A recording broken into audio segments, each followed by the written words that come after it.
Uzr oyijon, uzr.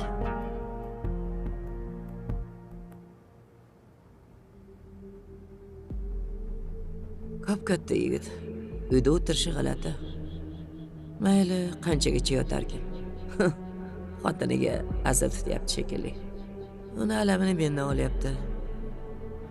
Bolam-a.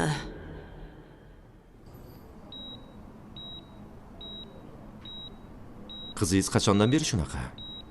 Oldin ham shunaqa holat kuzatilganmi? Birinchi marta hushidan ketib qolishi. Oxirgi paytlari doim qo'l oyoqlari muzlab yurgandi. Bir-ikki marta qaltiradi. Bosh qattiq og'rirmidi? Oxirgi paytda bir-ikki marta nafas olishi qiyinlashganini sezgandim. Oddiy shamollash deb tushungan ekanman. Bir-ikki marta og'riq qoldiradigan dori ishda. Meni nazarimda kasalni sal o'tkazib olgan, pnevmoniyaga chalingan. Hozir tekshiruv natijalari chiqsin, aniq bo'ladi. Kasallik belgilari shuni ko'rsatyapti. Sovuqda, mabodo ko'chada ishlamaganmidi? Yo'q, nega sovuqda ishlaydi? Xudoga shukr, uyimizda hamma sharoit bor. Uyimiz issiqqina, hech ham ko'chaga sovuqqa chiqqani yo'q. Ko'pchilik yangi kelinlarda uchrab turadi shunaqasi. Yupqa kiyinib, boshini yuvib chiqib ketishadi.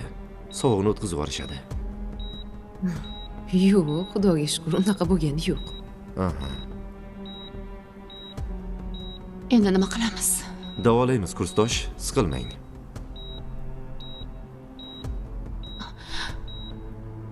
Juda yomon ahvolda qoldim. Bir yoqda kuyovim, bu yoqda qizim. Nazarimda kasalni sal o'tkazib olgan qizingiz. Dardi og'irroq ekan. Bu haqida aytmagan shekilli. Hech shikoyat qilmaydi. Shunaqa qizimchim.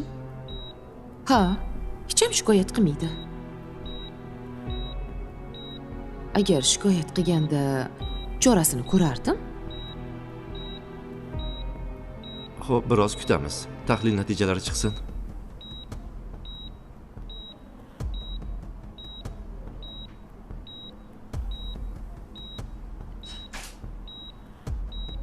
Asal qizim. Go'zal qizim.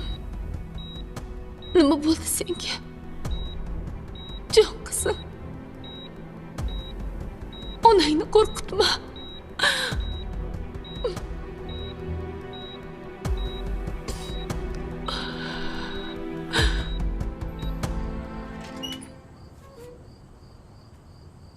Oyi, keling.